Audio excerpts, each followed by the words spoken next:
Hola, ¿qué tal? Bienvenidos todos a una nueva emisión de Para Ver TV, programa institucional de la Comisión Nacional de Televisión. Hoy vamos con la segunda parte del tema de las minorías en la pantalla chica, en la pantalla de la televisión colombiana. Para eso nos acompaña nuevamente Diana Díaz, jefe de contenidos y defensoría del televidente de la Comisión Nacional de Televisión. Muchas gracias nuevamente por acompañarnos. Hola, gracias.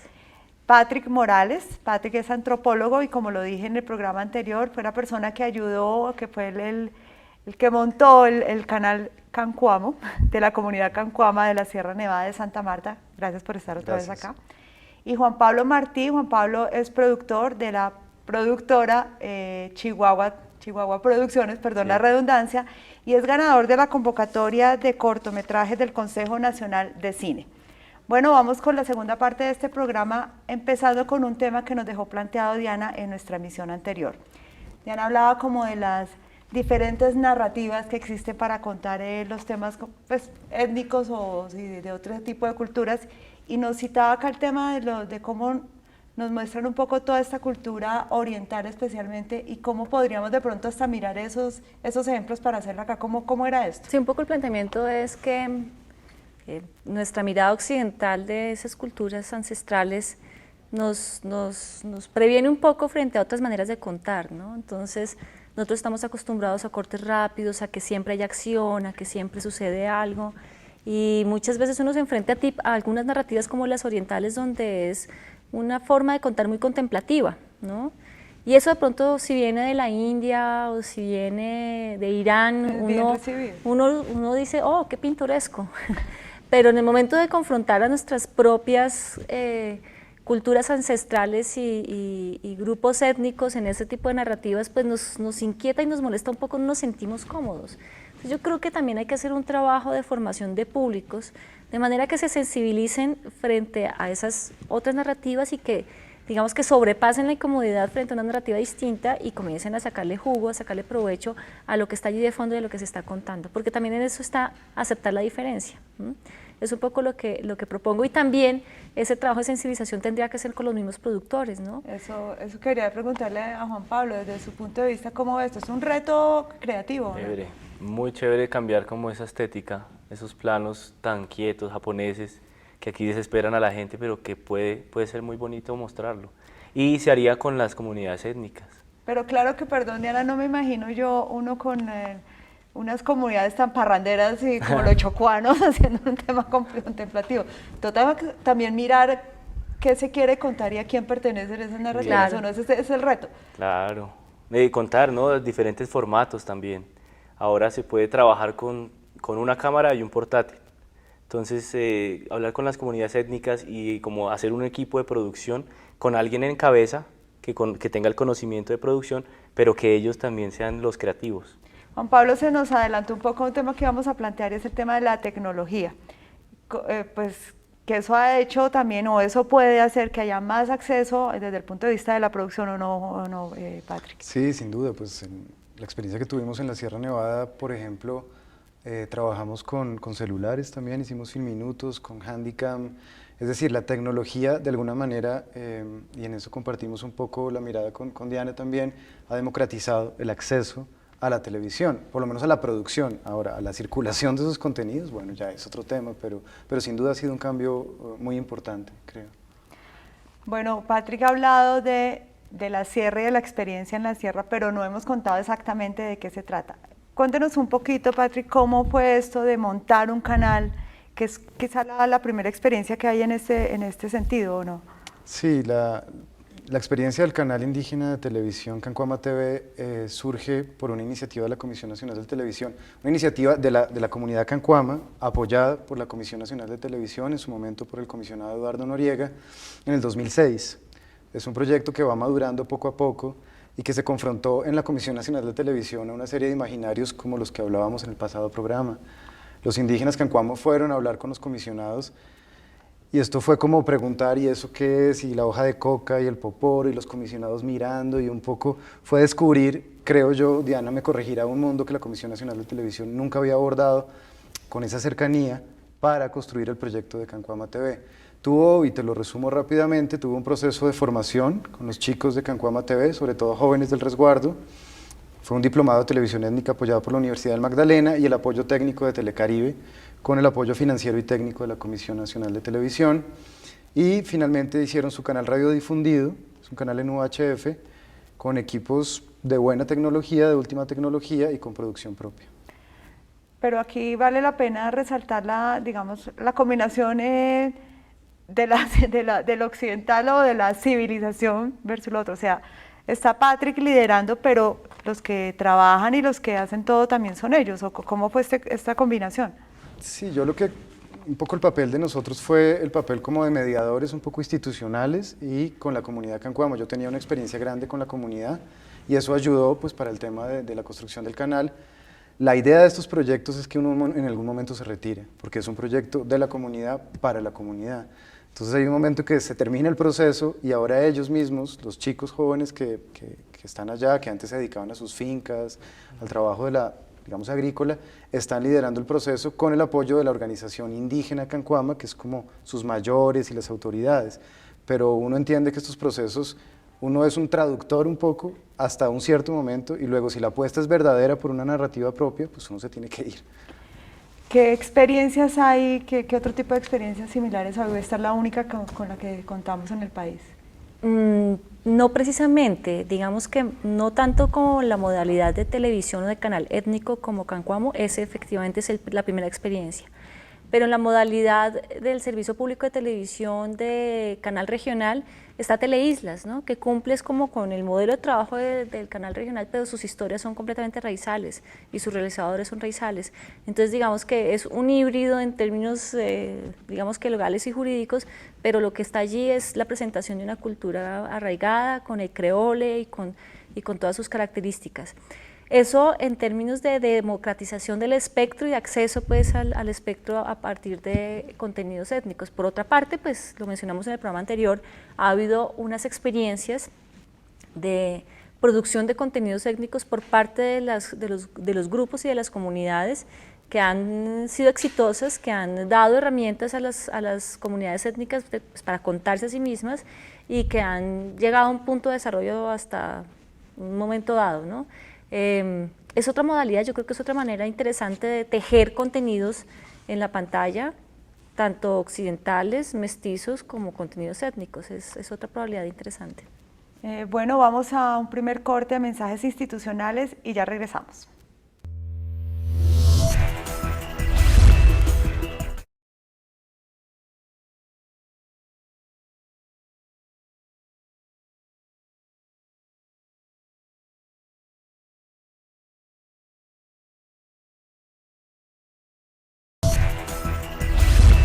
Bueno, regresamos a Para Ver TV, programa de la Comisión Nacional de Televisión, y hoy estamos hablando de las minorías étnicas en la televisión colombiana.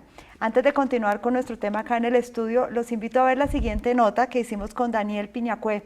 Daniel es de la Fundación Nazahuala y es reconocido en el mundo de la televisión y de la producción porque fue el que hizo las reconocidas series Aborigen y Ancestro Tribal.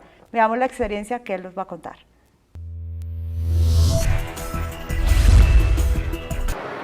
La dirigencia indígena de este país ha incidido enormemente en los distintos escenarios, en las mesas de concertación nacional con el gobierno para poder colocar sus demandas comunitarias sobre la mesa, pero se ha quedado en la discusión. Hoy, en el caso concreto de la televisión, pues la hemos puesto clara. Nosotros queremos participar y de hecho podemos, y en el mundo entero rueda entonces producciones nuestras hechas de nosotros mismos desde las localidades con dimensión de orden mundial. Tengo una pregunta acá para nuestro panel y es, en el programa anterior vimos y planteamos que las minorías étnicas no están muy representadas en la televisión, ni frente a las cámaras ni detrás de las cámaras. Pero la pregunta es también, ¿no se debe también a un poco de falta de gestión de estas minorías, de sus representantes, de sus líderes? ¿O es falta de política o es falta de que, o ellos también, porque esta mirada no la hemos hecho aún? Bueno, pues yo creo que sí tiene una parte de razón esto de una falta de gestión por parte de las organizaciones. De hecho, el Acuerdo 1 del 2005, que es el que exige Señal Colombia que el 5% de su programación, no de su producción, sino de su programación general, esté destinada a contenidos étnicos. Ese es un artículo de todo un acuerdo que habla de televisión étnica. Y hay otros artículos donde se abre la posibilidad de que las organizaciones, a través de los canales regionales, presenten proyectos a la Comisión para hacer televisión étnica.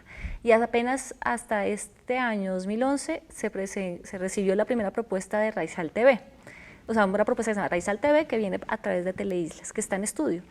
Pero entonces, es todo un acuerdo que está en función de algo que es televisión étnica y digamos que se ha reducido toda la discusión en estos 6 años a lo que pasa en Señal Colombia. Entonces yo sí creo que es importante conocer la norma en toda su dimensión por parte de las organizaciones y encontrar otros escenarios donde es posible. Hablemos un poco de cómo es la experiencia a nivel internacional de los canales étnicos. Sí los hay, o sea, tenemos como de dónde tomar ideitas y copiarnos cositas. ¿Qué sabemos de esto? Pues por lo menos el proyecto de Cancuama TV tuvo intercambios muy importantes con un proyecto brasilero que se llama Video en las Aldeas, y es un proyecto que lleva más de 20 años haciendo producción propia con indígenas del Amazonas brasilero. Ese quizás es una de las experiencias americanas más importantes, junto con la experiencia boliviana y diría yo con algunos canales indígenas de México, hasta donde yo conozco, en el continente pues, americano. A mí me parece que eso también tiene que ver con el punto de vista y lo que entendemos por televisión étnica, y quisiera aquí contar como una anécdota. En un evento en Los Ángeles, donde había todo tipo de televisiones, Telemundo era un canal étnico, era percibido como un canal étnico. Claro, de una minoría, de una cultura específica latinoamericana que representa unos grupos humanos, una manera de expresarse, unas culturas alegres y coquetas, y está en otro idioma, ¿no? Entonces, dentro de todo el espectro de la televisión norteamericana, Telemundo cae dentro de la categoría de televisión étnica. Así que también es... O sea, clase de Beverly Hills lo podríamos ver nosotros como una... No necesariamente, claro, es una televisión foránea, pero ellos no son una minoría acá, no están viviendo acá. Entonces, el Telemundo visto allá como una minoría latinoamericana que vive en otro territorio y que es una minoría que tiene también sus dificultades, pues está visto como televisión étnica, así que también depende de la perspectiva. La televisión étnica depende también de quién la ve.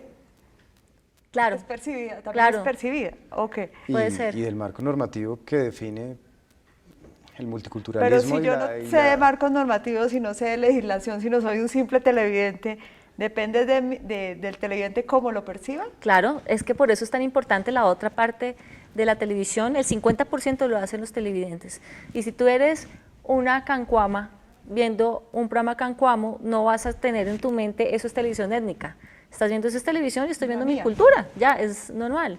Es para uno que está afuera y quiere ver al otro con esa distancia que requiere como de esos rótulos para poderlo como comprender o enmarcar en algo, ¿no? Diría yo, pues aquí anticipándome un poco a ese análisis. Sí, aunque yo creo que si hay un sello de televisión étnica, por lo menos en Colombia, que insisto es el tema de, es una televisión que se confronta al reto de ser entretenida, porque pues tiene que competir también, porque por ejemplo en el resguardo Cancuamo entra Caracol, RCN, Señal Colombia, todos los... pero que también tiene un contenido político y está en el marco de un proceso de recuperación cultural y étnico. Entonces están un poco confrontados a esa dificultad y al tema pues de las narrativas que tú decías. En Cancuama TV hicimos un ensayo de dejar grabando la cámara para hacer una mochila, 15 horas, y lo único que se veía, esos son otras narrativas. Eso es un reality. Que eso le gusta a la gente, eso es un reality, puede ser, incluso pensamos en realities de mochilas, cómo adaptar, y eso me parece un diálogo muy interesante, y pensar en formatos que mezclen ideas de Occidente con el reality cultural. Entonces el que te deja la mochila más rápido, qué sé yo, o ficciones, la cancuama y el cachaco, jugábamos mucho allá porque allá se enamoran mucho los foráneos, las chicas cancuamas. Entonces, parodiando la novela esta, Cachaco y la ¿cómo era? La costeña de Cachaco. Porque no hacíamos una ficción. Entonces, creo que es un diálogo, no significa hacer fronteras, es para divertirse la televisión en últimas, digamos, y bueno. ¿Cómo fue la experiencia de Juan Pablo allá con las comunidades? ¿Bien recibido, de apoyo? ¿Cómo fue eso? ¿Cómo fue meter la cámara allá? Ellos son celosos, como Patrick dice, hay unas cosas que no dejan grabar o hay gente que no se deja entrevistar. Porque ellos, digamos, han ido canales a aprovecharse, a sacar plata, ellos se dan cuenta que la televisión es un negocio. Ya no es el documentalista que va a investigar la cultura, sino a sacar plata. ellos ya no se dejan tomar fotos o si la foto vale. Ajá. Entonces me pareció un poco extraño que ahora si tú vas a una comunidad indígena, ellos también tienen un interés económico. Ellos saben que es un negocio, que la televisión es un ¿Y a ti negocio. te tocó pagar? No, no, nosotros no pagamos porque es una fundación, era una fundación, era para Corpocesar y era simplemente mostrar los procesos, no hay negocio, no era para una franja o algo así. Pero entonces fueron 2 días estacionados en el campamento hasta que el líder de la comunidad nos daba el permiso de que sí podíamos seguir grabando, hasta que ellos no verificaran la información de que no había plata de por medio y que no le iban a como explotar la imagen, más o menos. Eso nos dimos cuenta. Podríamos decir pues, de lo que hemos conversado acá, que es de lado y lado el tema, o sea, el lado de los productores, de los canales, desde el punto de vista también de la programación, que haya espacio también para porque ¿qué ganamos con mucha producción si no tenemos dónde pasarla? Pero también de las propias comunidades, de sus propuestas y de que se dejen, pues se dejen contar, podríamos decirlo así, de alguna manera. Claro, es muy importante como que el productor o realizador occidental o mestizo se acerque y se aproxime con muchísimo respeto y con muchísima, digamos que humildad a cualquier comunidad. O sea, y si la comunidad decide no, pues es no. No puede ser como una cosa impositiva, ¿no? Y tiene que ser, yo sí creo que la fórmula ganadora es el diálogo. Llegar a acuerdos como de, bueno, déjame grabarte y te muestro cuál es el resultado para que lo apruebes. No sé, hay muchas maneras de lograrlo, pero sí es construcción conjunta. Bueno, vamos a un nuevo corte de mensajes institucionales y volvemos a la tercera y última parte de Para Ver TV.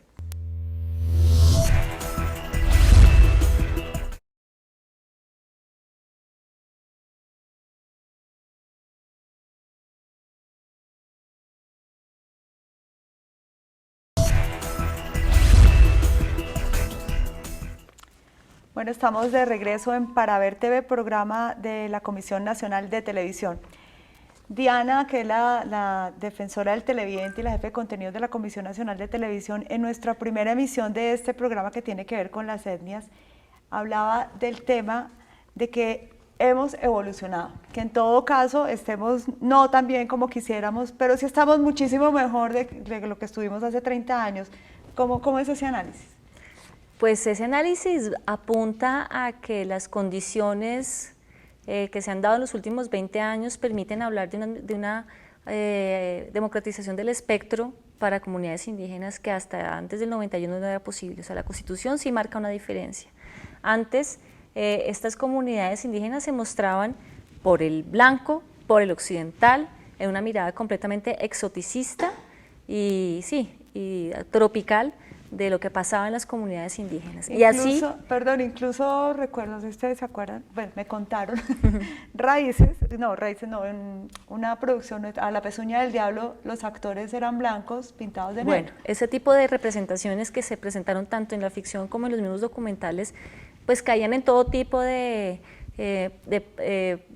clichés que son altamente negativos. De hecho, los Nukak Maku no existían a la luz de los occidentales hasta que hubo un documental que los presentó y de alguna manera marcó, exótico. Sí, y marcó, digamos que un cambio drástico para esa comunidad. Entonces, esa era la mirada que había antes, pero ahora estamos hablando de una construcción colectiva de los discursos, estamos hablando del acceso, ya la discusión no es, ¿por qué tan pintoresco ver esto?, sino cómo vamos a participar. ¿Cómo va a ser el asunto técnico? ¿Cómo nos van a calificar?